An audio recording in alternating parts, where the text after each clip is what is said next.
Hello semuanya, selamat datang ke channel Risham dan di video kali ini saya akan review Blockis Ultraman Galaxy version yang pertama.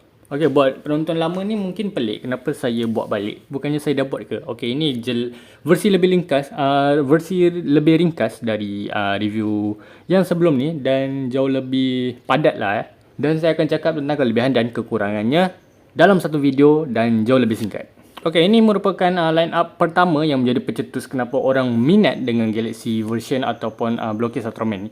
Alasannya pertama sebab menampilkan banyak karakter-karakter yang cukup popular yang dikenali oleh orang awam seperti Ultraman 3, Gaia, Ultraman Zero, Belial dan juga Jit.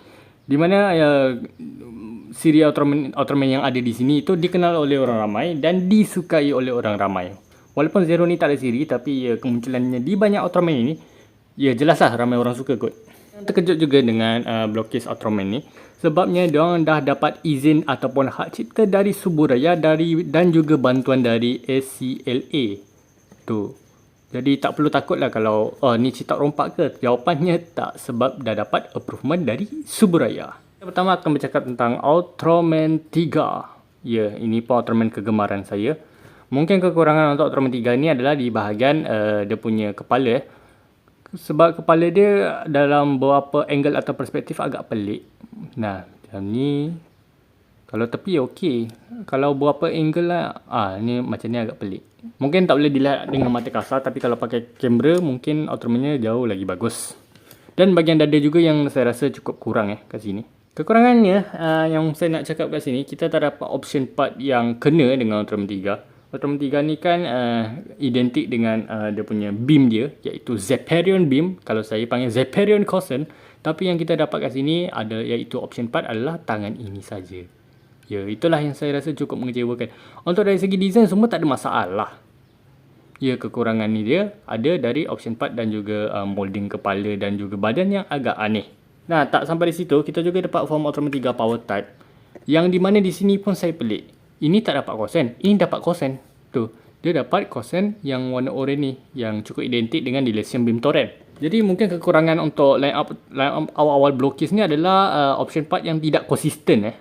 Kadang ada, kadang tak. Ini pun buatkan korang ragu-ragu untuk beli Blockis. Buat yang tak pernah beli Blockis tapi dengar berita kan nak beli, mungkin dah mula ragu-ragu atau macam mana. Jangan cakap Ultraman 3 lah, Ultraman Zero pun mengalami benda yang sama. Ini adalah Luna Miracle Zero, yang beza di bahagian warna. Ini adalah Ultraman Zero original. Untuk option part kita dibagi tangan yang sama lagi. Tapi untuk Ultraman Zero kita dapat beam. Why? Kenapa tak konsisten?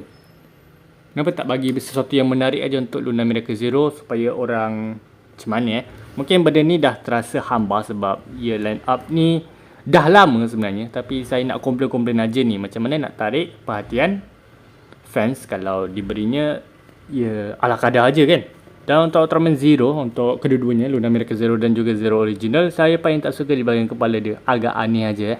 Untuk bahagian dada, mungkin color timer dia kot yang terlalu besar. Tapi itu tak jadi masalah. Seterusnya ada Ultraman Belial dan juga Jit. Untuk Belial dan juga Jit, saya rasa saya tak perlu nak ragu-ragukan apa. Sebab bahagian molding kepala dan juga badan dia okey.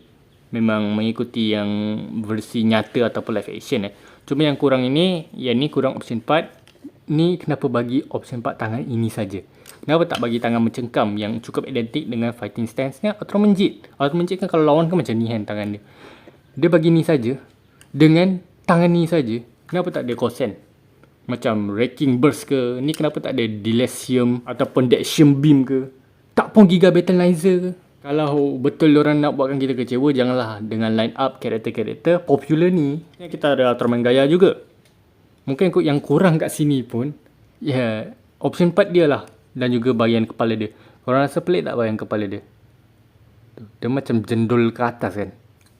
Untuk bahagian dada tak jadi masalah sebenarnya. Kalau korang repaint dah jadi V1 tau. Ni, option partnya saya jadi masalah. Kenapa tak dapat Photon Edge yang surah beam keluar daripada kepala dia? Dengan, ataupun lah, kalau tak dapat Quantum Stream lah. Kenapa dapat tangan berapi ni? Dia ingat Ultraman Gaia ni Ultraman Taro ke? Ataupun Ultraman Open Mic ke? Tangan berapi? Tak lah kan? Lagipun Ultraman Gaia ada ke serangan yang tangan dia keluar merah macam ni? Tak ada kot. Meskipun saya kritik-kritik tentang Ultraman ni, saya tetap suka dengan kaiju-kaijunya. Alasannya apa? Cukup simple kerana moldingnya yang bagus. Entah kenapa untuk Ultraman-nya kurang, untuk Kaiju-nya okey. Korang tengok ada bahagian kepala Baltan kat sini. Tuh, sedetail itu Sama juga dengan Gomora. Tuh, sedetail itu. Walaupun Gomora agak pelik di bahagian tangan dia ni. Ni macam kurus sikit, macam tak cukup makan ke apa. Untuk Baltan tak jadi masalah dan saya suka dia punya penjepit dia yang boleh buka tutup ni. Tapi sayang diorang dua ni tak ada option part. Ya saya faham lah Kaiju ni pun tak pernah keluarkan beam sebelum ada Mega Monster Battle yang di Kawarimon tu adalah keluar beam kat tanduk dia. Tapi yang versi normal ni tak ada. Sedangkan untuk Baltan sepatutnya dia kena ada option part yang kan pernah dia keluarkan laser dekat dia punya penyepit ni. Tapi dia tak jadi masalah lah. Okay, itu dia line up ataupun review dan juga kritikan keras berkenaan Blokis Ultraman Galaxy version pertama yang merupakan line up pertama. Walaupun banyak karakter-karakter yang cukup popular, tetapi apa yang disajikan dengan mereka ala kadar sahaja. Yang saya paling kritik tu adalah option part yang cukup tak konsisten kat sini. Diorang berinya dekat bapa Ultraman yang betul-betul the real anak Diamond lah. Korang tahulah siapa kat situ. Ultraman yang lain entah kenapa diketepikan walaupun diorang muncul kat sini. Untuk ratingnya, ya bolehlah saya bagi segini saja. Okey, buat korang yang nak beli Blokis Ultraman ni, korang boleh tengok link di deskripsi yang saya letak kat situ. Lebih tepatnya di Shopee ya.